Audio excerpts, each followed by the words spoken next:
Well, welcome to this edition of the Yahowah blog. I'm your host, Craig Wynn. We're going to complete our series, this episode of Sukah. This is the 8th day of Sukah. It is a Shabbaton. It is symbolic of camping out with Yahweh forevermore. The first 7 days of Sukah are all devoted to a singular idea, and that is that God, after long last, after 6,000 years, is inviting us back into the garden of great joy. And by us, I mean, well, a relatively few number of us.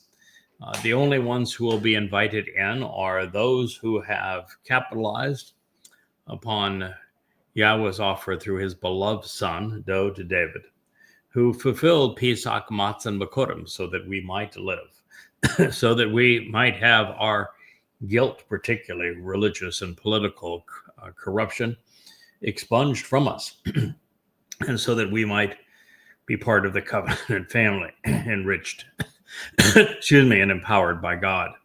This is precisely what he is offering, and he will also include those who partake in the Shabuah harvest, which is a result of Bikurim, and those who are gleaned on to Ruwach.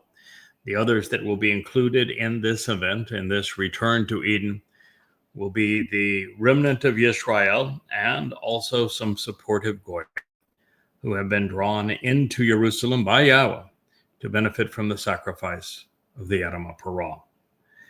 This then encompasses the sum total of those who will enjoy this time with our God, where we are sheltered and protected by him. And that is what Sukah means. Sukah is not about living in huts or in booths or in tents or of any other kind of contraption. It is about being protected and enclosed by God. It is identical to the concept of Gan, as in Gan, Eden, the Garden of Eden, which was a protected and sheltered enclosure. God is encouraging us to accept this gift and to return to the garden at long last, 6,000 years after we were escorted out. And so the more we learn about the garden, the more we will be prepared to enjoy what God is proposing from Sukah. Now, as it relates to this 8th day, it is symbolic of eternity and of going with God well past this 1,000-year celebration of life on earth into eternal life, where our playground becomes the entire universe. So this is what's being offered. I would love to see many of you there. Understand admittance is based upon God's rules, and he has a fairly strict criteria as to what is allowed and what is not, who is included and who is included.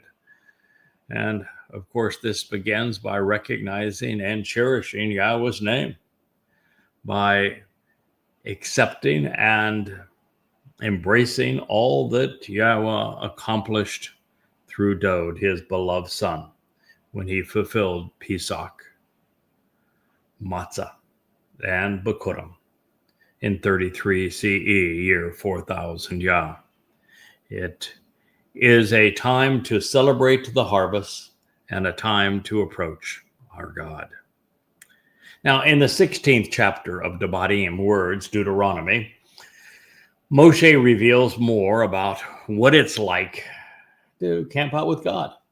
And matter of fact, this is probably not so much Moshe speaking as Yahweh using Moshe's mouth, speaking to us through him. So let's pick up God's story with the invitation to Pesach so that we maintain our bearings throughout. He says, be observant, closely examine, and carefully consider. Shamar, Passover, Pesach. continuing to move in a straightforward fashion while removing all confrontational obstacles to approach Yahweh, your God, engaging in and acting upon it in association with the month of Abib, the first month of the year at the beginning of spring, when the grain of the barley plant is in the ear and yet still green and growing. What that essentially means is the renewal of light on the moon's surface closest to the vernal equinox. That is the first month of the year. That is Abib. It is exceedingly symbolic because Bokurim is a barley harvest, and it is timed such that the kernel of the barley, representing those saved souls, is still receptive, green, and capable of growing. And Passover is this opportunity to approach God, the very doorway to his home and to life, something that God is inviting us to engage in and to act upon in association with the month of Abib. If you are not doing this, then you are never going to come into proximity of God. And that would eliminate all Christians and all Muslims. And as we shall find out in just a moment, it will also eliminate all of those who practice Judaism. Indeed, in this time of renewal of Abib, Yahweh your God brought you out, removing you from the crucibles of religious and political oppression in Mitzrayim during a time of great darkness. Nothing is darker than the bite and constraints of religion and politics. And so this was to be a time of renewal when God led the Exodus, Yah𤄄𤅅, as a great liberator. And therefore, we can now directly associate the Miqra, these invitations to be called out and meet with God, with liberation from religion and politics, from the control of man. They are directly related. Prepare the sacrificial offering so that it is ready for consumption of Pesach, Passover, to approach Yahweh your God from the flock, with the lamb serving as a sign. In the morning, to encourage being perceptive, seeking information, and then responding appropriately in the home to take a stand and be established, where to reveal the benefits of the relationship is preferred and chosen by Yahweh, such that his name will live and reside there. Dabarim, words never should have been called. Deuteronomy 16:2. So here we are with God telling us that if we're going to capitalize on Pesach, which is to move in a straightforward fashion, and as we found out, away from religion and politics, we must be observant. We must closely examine and carefully consider what Yahweh has to say. And this, of course, only applies to those who are interested in approaching Yahweh, who is God. And that we do this by actually engaging in and acting upon that which we have closely examined and carefully considered, and in association with the month of Abib. If you don't know what Abib is, you don't know how to tell time based upon God's cadence, then you're going to miss out, aren't you? And if you're celebrating something other than Passover, like Easter, you're in real trouble, aren't you? So this is a time of renewal. That's what Abib represents. Yahweh, your God, brought you out, removing you, leading the Exodus from Mitzrayim, which is the plural of Sarah, preceded by Meh, which means to ponder the implications of Sarah, to be troubled, to be confined, to be abused, to be in dire straits during the time of great darkness. So prepare the sacrificial offering of Pesach. That is a lamb that serves as a sign. Yes, it is a lamb that is the sign of Pesach, and it is God's beloved Son who volunteered to serve as that lamb. And you should do so in the morning to encourage being perceptive, seeking the information to respond appropriately. It's Makor, which, by the way, also speaks of making sure that you get what you need to know about this sign of the lamb from the person acting in the role of the bull. And do so in the home to take a stand and be established, the appropriate place that reveals the way to the benefits of the relationship, which is chosen by Yahweh, so that his name appears. To Yahweh. Find a place like Yahowah𤄄𐤄𝐿.com, Yahowah𤄄𐤄𝐿.com. Find a place where his name is foremost, like the Yahweh blog, like Yira'ah on YouTube. Go to such a place where Yahweh's name is preferred above all, such that his name abides there. Every place that we tread, you will find Yahweh's name. You should eat it in association with yeasted bread. Oh my goodness. And so there is a direct correlation between Passover and Shemitz. And so it says, you shall not eat it in association with yeasted bread. No yeast at that time. For 7 days, you should consistently consume it with matzah, unyeasted bread. So the lamb is to be nourishing of those who are in observance of Passover, but without the presence of Shemitz, which is something that is soured and embittered, cruel and ruthless, oppressive in nature, as a fungus that permeates everything. Because for 7 days, you should consume it consistent with matzah, which is not just unyeasted bread. Matzah is the name of the most important of all Miqra.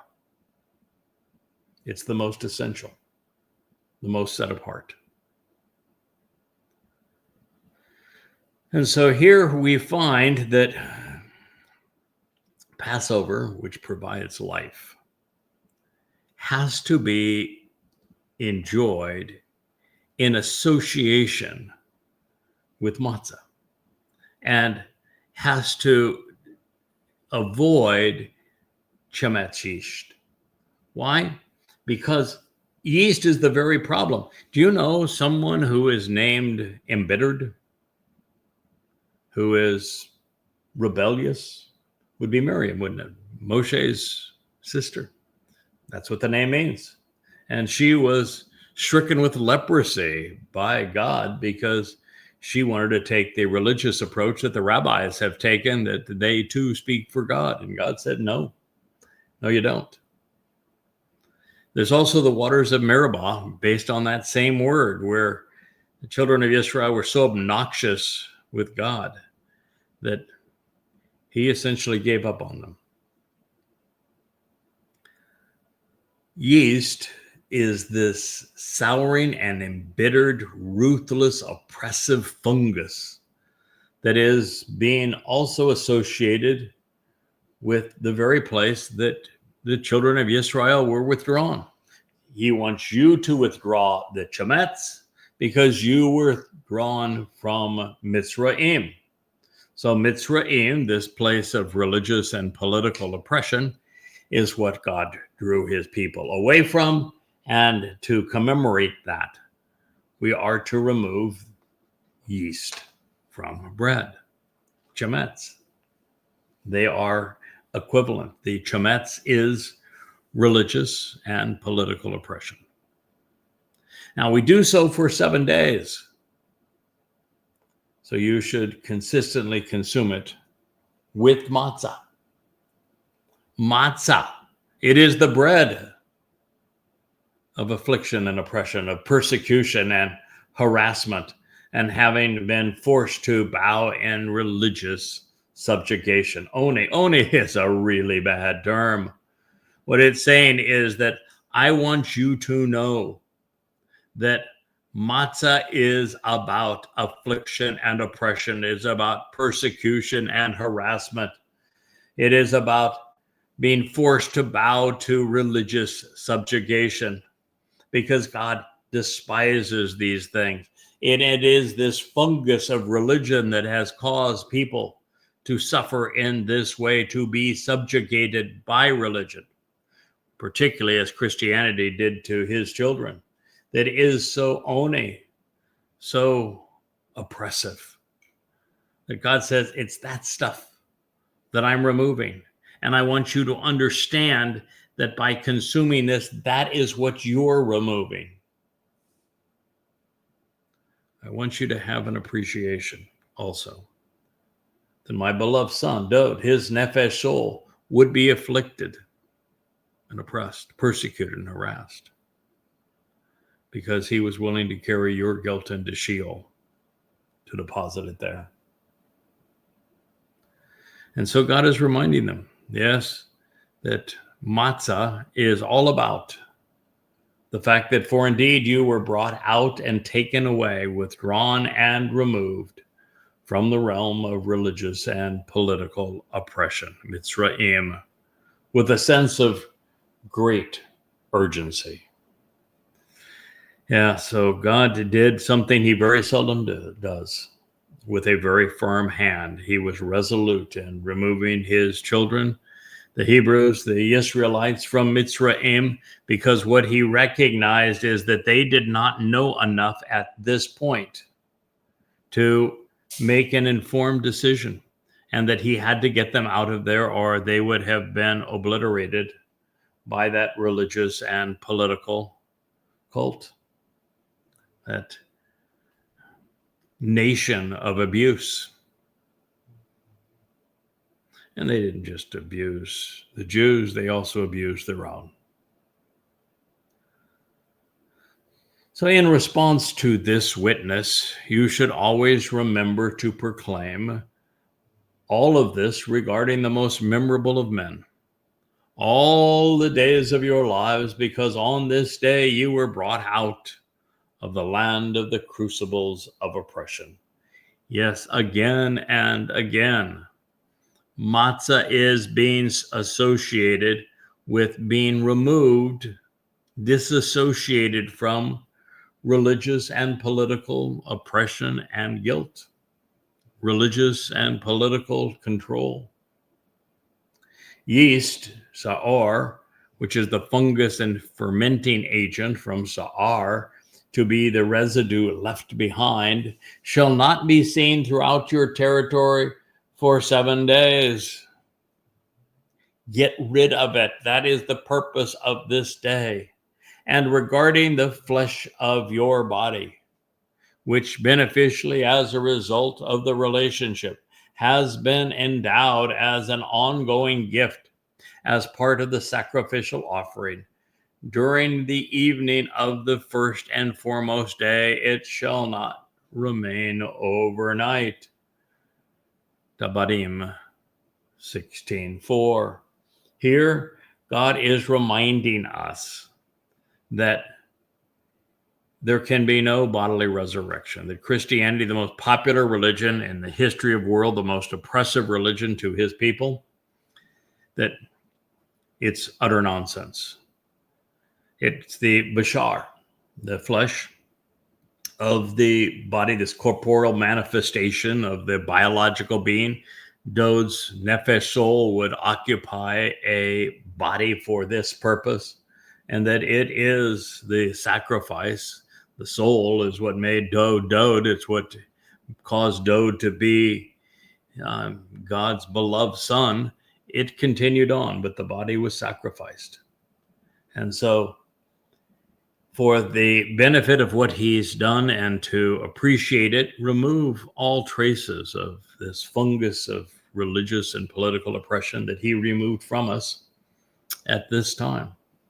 And then make certain that you understand that it is essential to take that body, which no longer has any value, Dod's soul has moved on, that body will simply be incinerated that night. So to be consistent with the Torah, your Jebus, Sawi folks, could not have been bodily resurrected because the body, had he been the real deal, of course, he wasn't the real deal. It was Dod who did this. And God is saying that he is going to eliminate that body that night. It has already served its function. And it is the gift. It's part of the sacrificial offering. And this is during the evening of the first and foremost day. The first and foremost day of Chag Matzah, of course, is Matzah. And that is why it shall not remain overnight until morning. This would be during Matzah. And by the way, Dod's gone. During Matzah, his soul enters Sheol, which is equivalent to hell.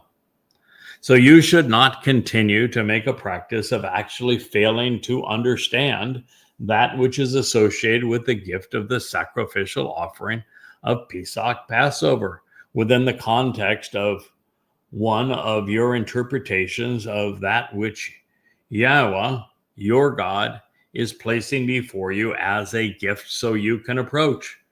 Are you familiar with the line, a child was born, a son was given?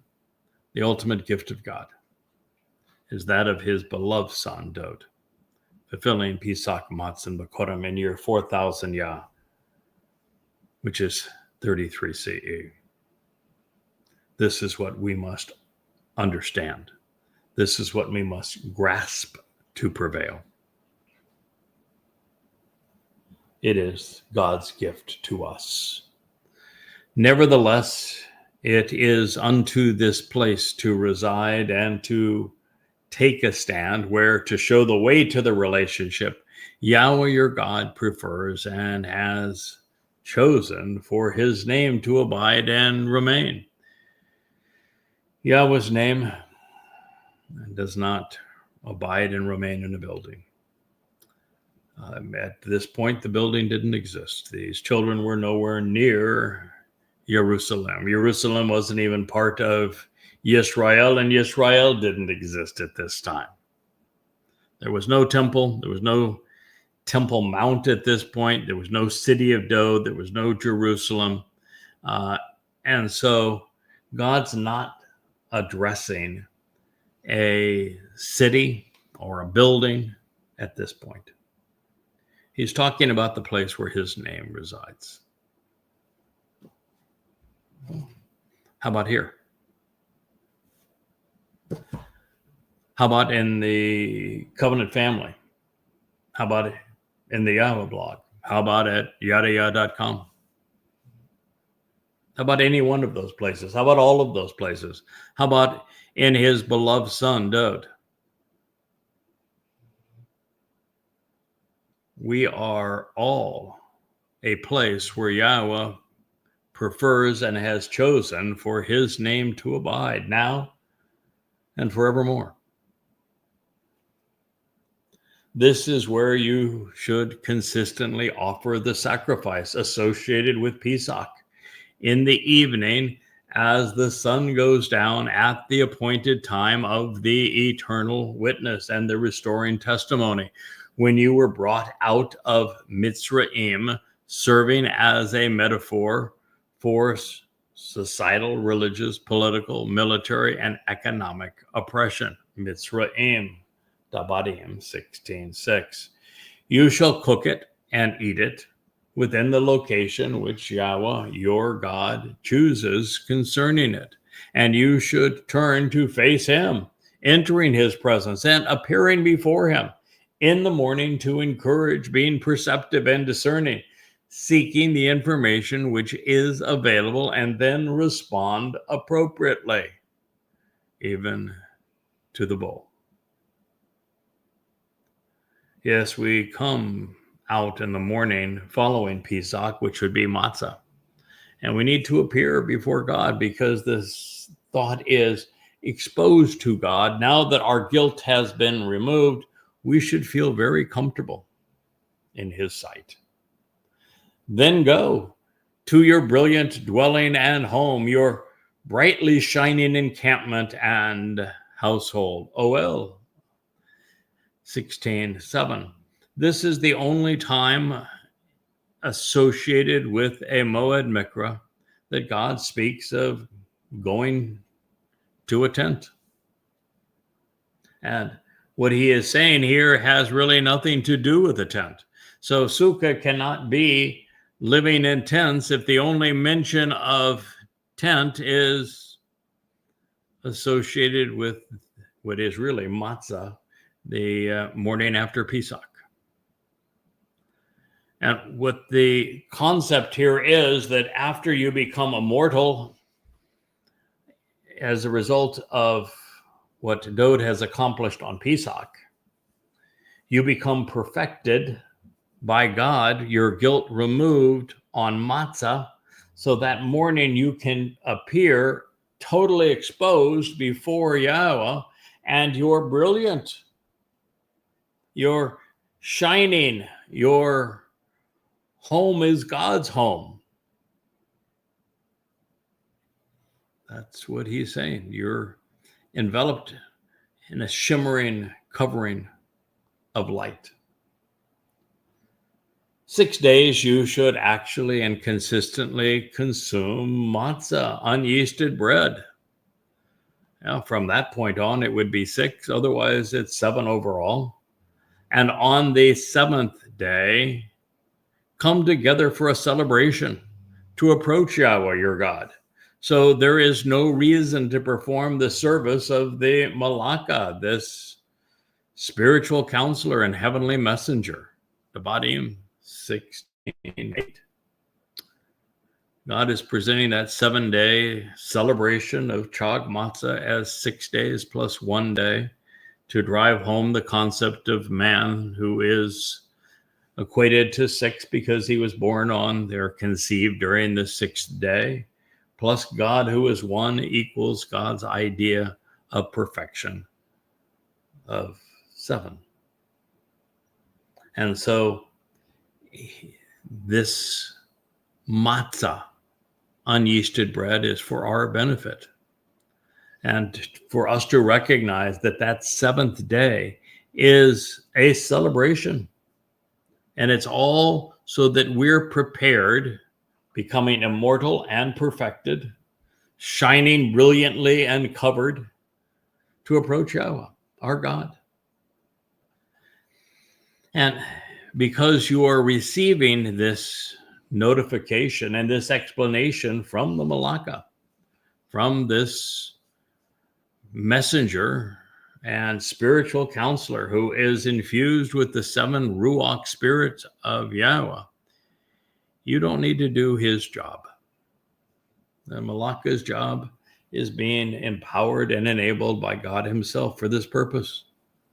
So you should consistently recount the written documentation communicated on how to relate to 7 and 7 sevens.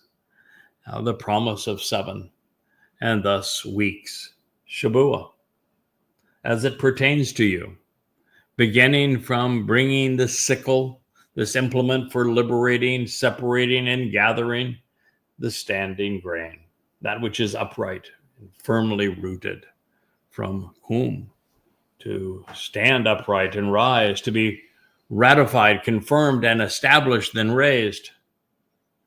begin to recount the written word regarding 7 sevens, because this is a Miqra. It's a time to read and recite the very word of God.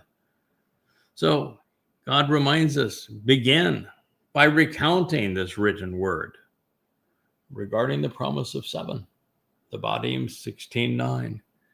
Then you should act upon and engage in the festival feast of Shavuot, to approach Yahweh your God with something that works as a solvent to cleanse an appropriately affordable portion from us, an ultimately insignificant and essentially otherwise worthless, but invisible and dissolvable substance, voluntarily offering of one's own initiative, of your hand, which to demonstrate the way to benefit from the relationship you can actually and consistently give, when compared to how in this relationship Yahweh your God continues to bless and to adore you.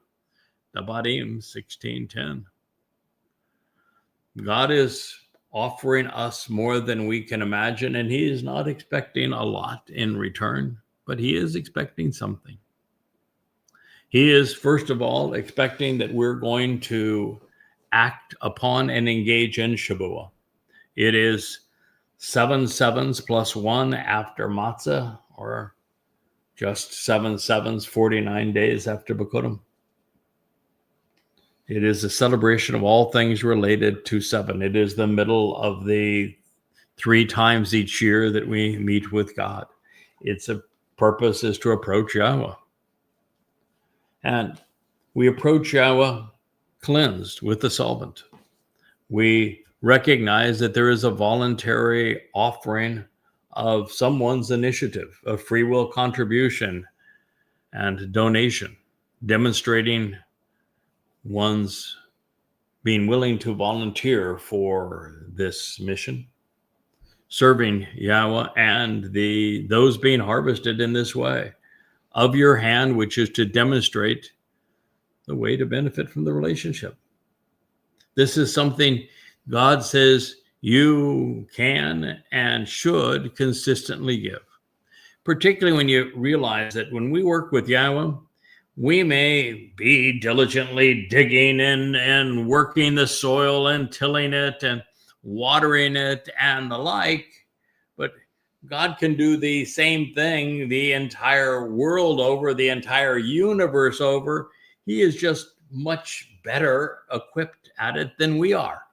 And what he returns to us is so much greater than what we offer him, because God continues to bless and adore us, all for the benefit of this relationship.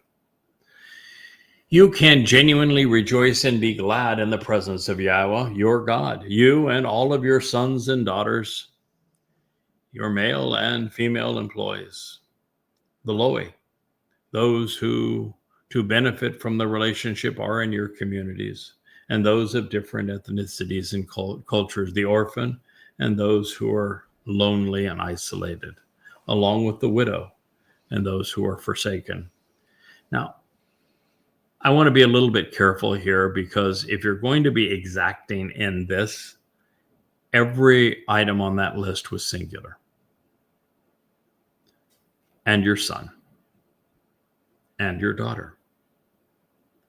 So for the one coordinating this harvest and making this free will contribution on behalf of the beneficiaries of Shavuot, it is said that he has a male and female offspring. Now, this would not be biological, but instead 2 people who have directly benefited from what he has offered in terms of knowledge of this covenant family, and have become his spiritual sons and daughters as a direct result of what he has born in them. So there is someone who is a son someone who is a daughter, someone who is a man, and someone who is a woman who are co-workers. Now, it's also likely that the son and the daughter are also co-workers. And so we have so far 2 women and 2 men who are engaged in this covenant. There is a uniter, Eloi, someone that kind of keeps everybody together, working harmoniously. And then there is those, or the one who, for the benefit of the relationship, is in your community of a different ethnicity and culture. There is a gor. So after the one who is the kind of the coordinator or the loe in this regard, there's going to be someone who stands out distinctly as a foreigner who is sojourning with the Israel. And then there is an orphan, someone who came into this relationship whose father and mother were not covenant and were not particularly close.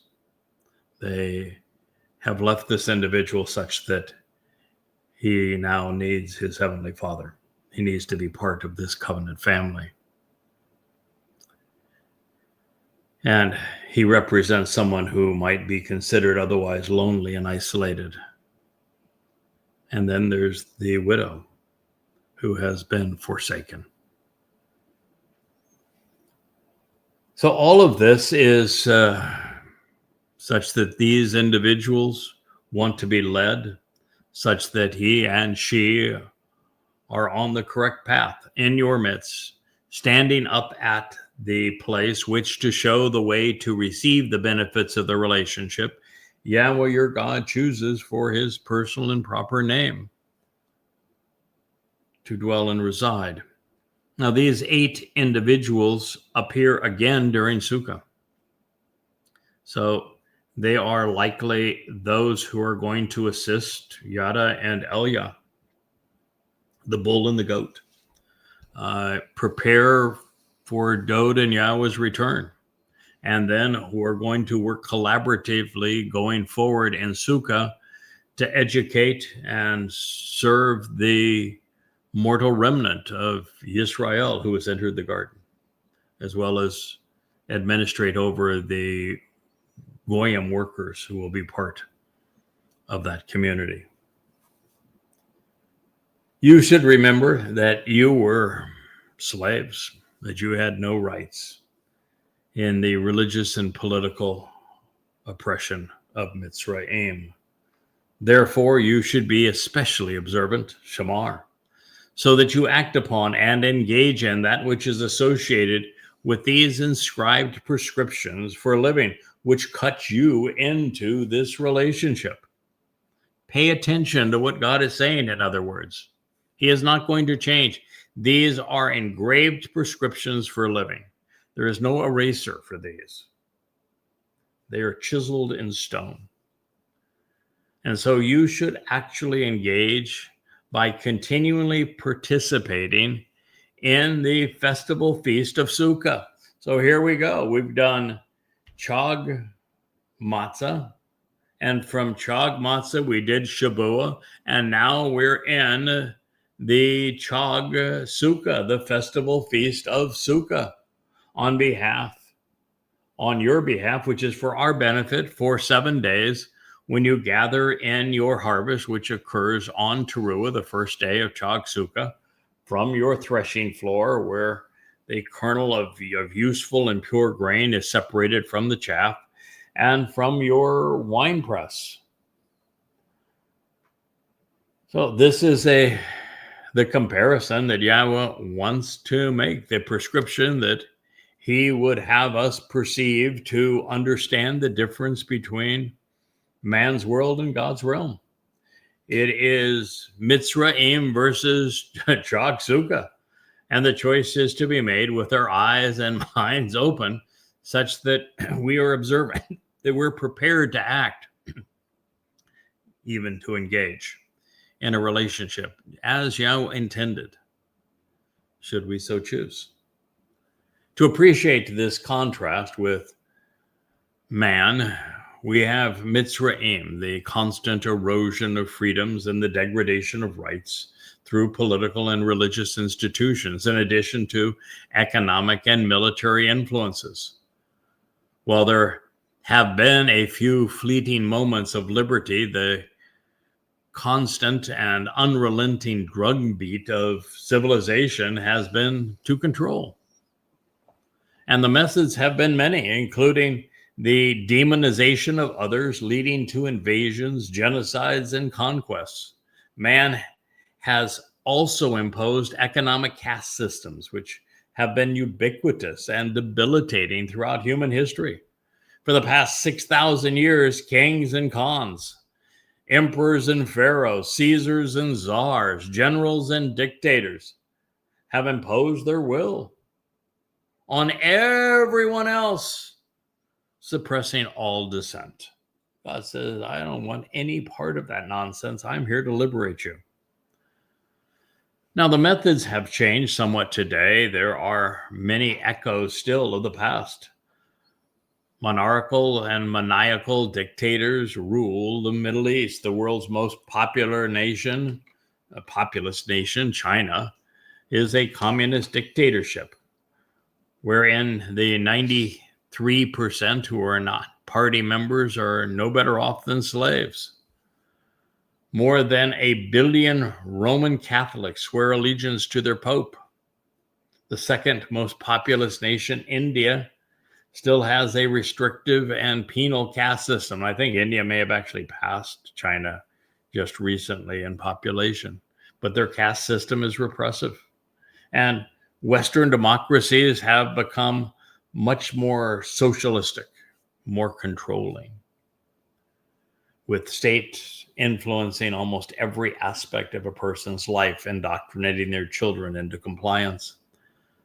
So throughout most of man's history, there has been very little difference, if any separation, between religion and government, with these human contrivances working collaboratively to suppress and control the masses. But even today, when there are some nations creating a distinction between the secular and sectarian, the most virulent control mechanism is still religion, because belief systems neutralize an individual's ability and also willingness to think independently or rationally. Politics does this as well.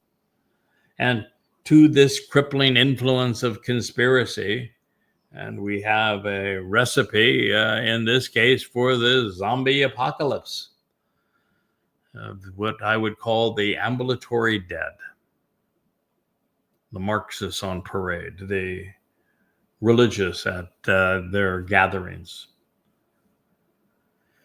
And to this, we have a healthy dose of conspiracy commingled with religion and politics, creating what is something that is just ultimately tranquilizing and paralyzing.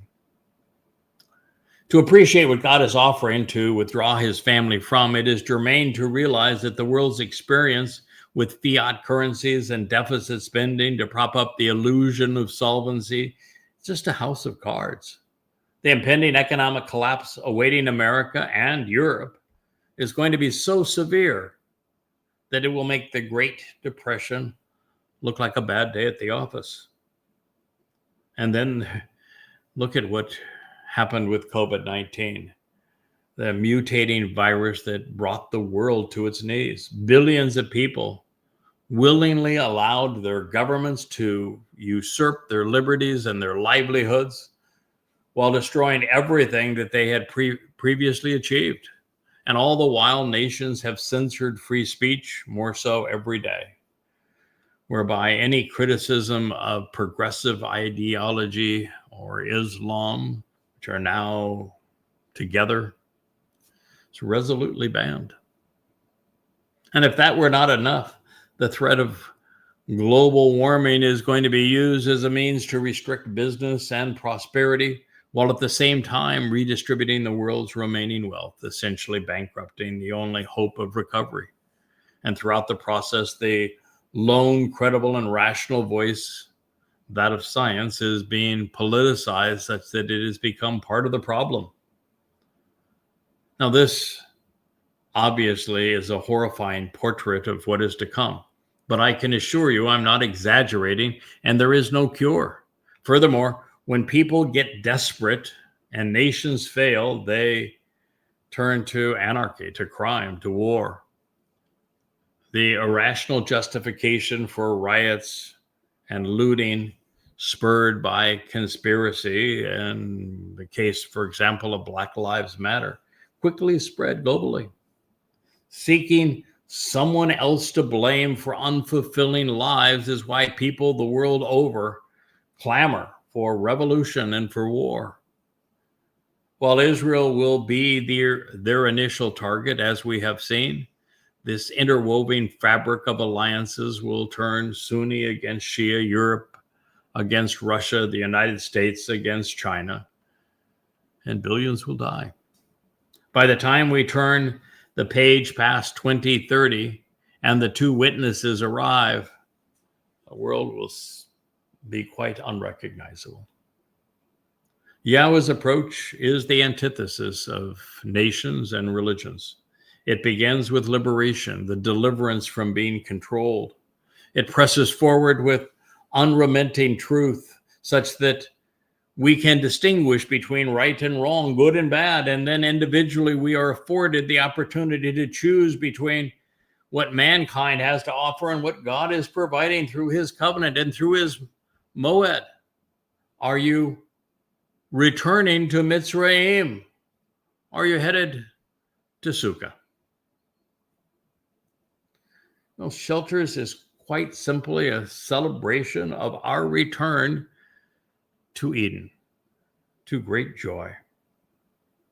The threshing floor is symbolic of grain without chaff, those who have emerged from the grinding pressures of a collapsing world into the covenant. Likewise, the crushed grapes turn to wine. The chaff is blown away. The pits of the olives perish. All while that which God values is brought into his protective garden. This festival feast of camping out with God is the result of the first 6 invitations to be called out and meet. Spared from death on Pesach, Passover, perfected from our religious and political crimes on unyeasted bread, we're adopted on Bokurim, firstborn children, also enriched and empowered. This prepares us for the harvest of Shabuah and Teruah, where we're afforded the opportunity to come home. Thereafter, those who litness to the witnesses, who capitalize on the sacrifice of the Yah𤄄𤅅𤄗, will be reunited on Kippurim, the day of reconciliations. Those who have made this journey with us are prepared to celebrate Sukah, Shelters, by camping out with Yahweh forevermore. So you should rejoice. You should celebrate in your festival feast, this of Sukah. You and your sons and daughters, your male and female workers. And as I go through this list, remember that while I have written this long ago, as it appears in most translations in the plural, it is actually in the singular. You and your son and your daughter, your male and your female worker. The Loe, the one who unites, as well as the foreigner, the ger, who is on this journey with you. The orphan who may have otherwise been lonely, and the widow who was abandoned. All who benefit from the relationship, thoroughly reciting, thoughtfully living within your community. Dabarim, words never should have been called, Deuteronomy 16:14. This list of guests, of course, is reminiscent of the gathering of the Miqra of Shavuah. So in a very real sense, this family reunion is aided and abetted by select individuals who have gathered to serve alongside. The celebration is to be multi-generational. Yes, there will be mothers and fathers. There will be sons and daughters. It will be gender inclusive, and that is something neither rabbis nor imams allowed. It is clearly binary.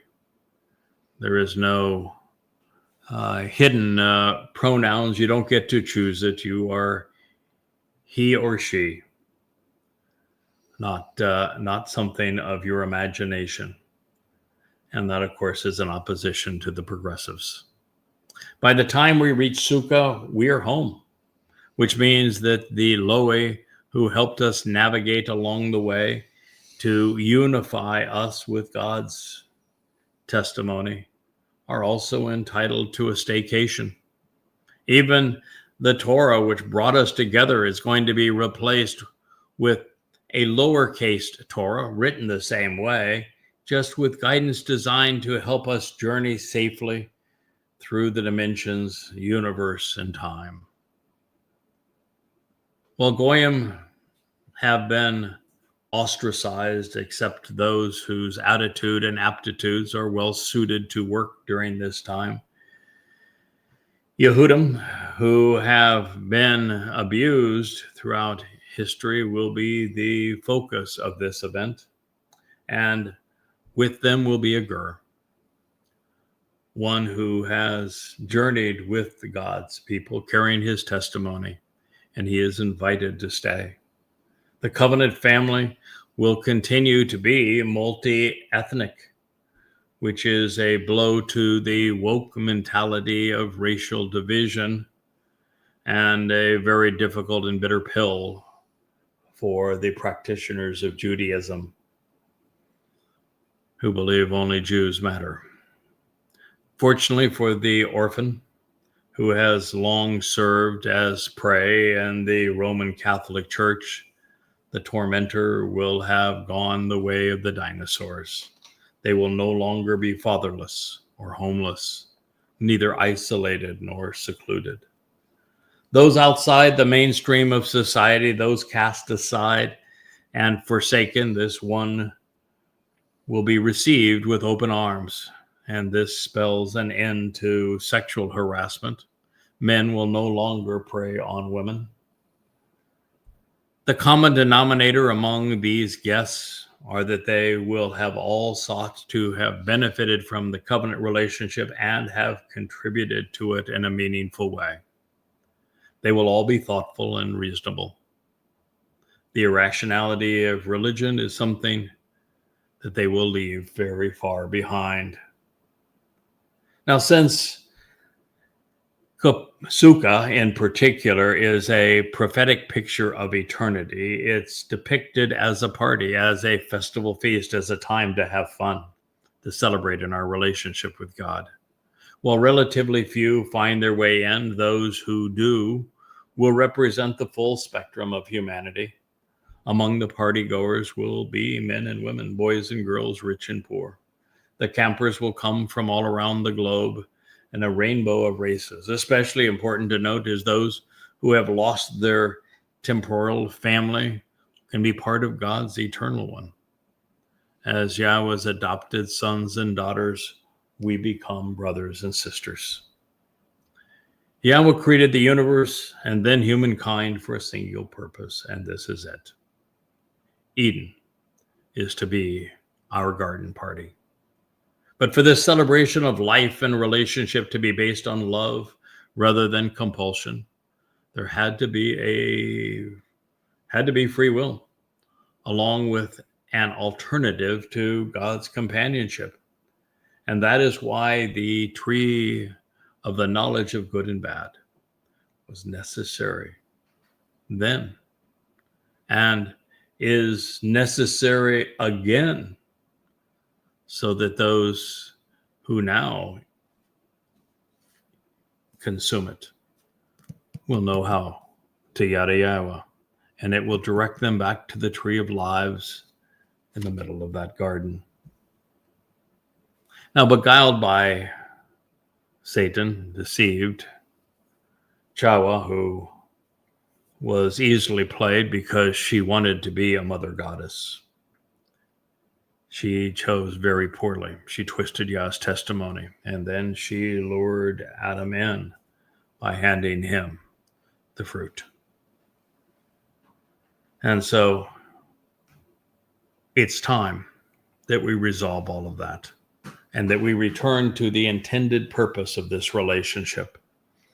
So God says, celebrate for 7 days along with Yahweh, your God, in the residence, in the standing place, in the home, in the dwelling, in the location, in the site, which to show the way to benefit from the relationship Yahweh has chosen and prefers, because Yahweh, your God, will kneel down in love for your benefit to bless you. Devarim words, Deuteronomy, which is what never should have been called, 16:15.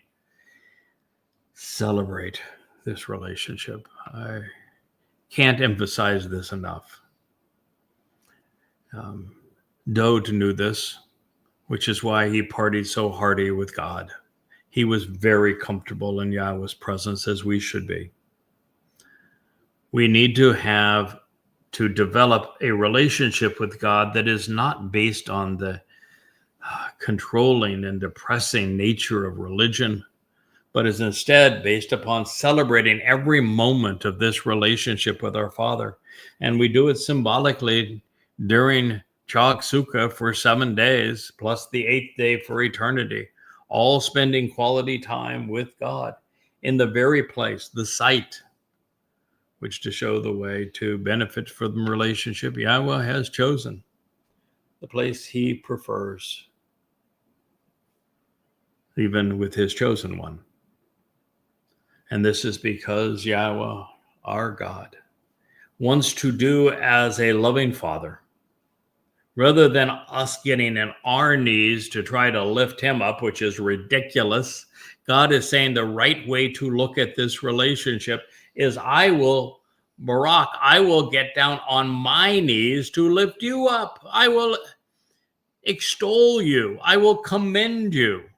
I will adore you. Really a very powerful portrait of what God intends. And this is because Yahweh, your God, will kneel down in love for your benefit. He will bless you, diminishing an aspect of his nature to lift you up, commending you. And all of your endeavors, all of your explanations, and all that you provide of value, your logical thinking, your understanding, your profound insights, your reasoned speech, your discernment, as well in all of the work that you have accomplished under this influence. Then you will be altogether and totally content and happy. The Devarim words should never have been Deuteronomy 16:15. God wants us to be totally content, ultimately delighted, happy, joyful, returning to Eden, the garden of great joy. And he is going to lead us to this place by lifting us up for our benefit. And then it is his intent to collaborate with us, to work with us, to work through us.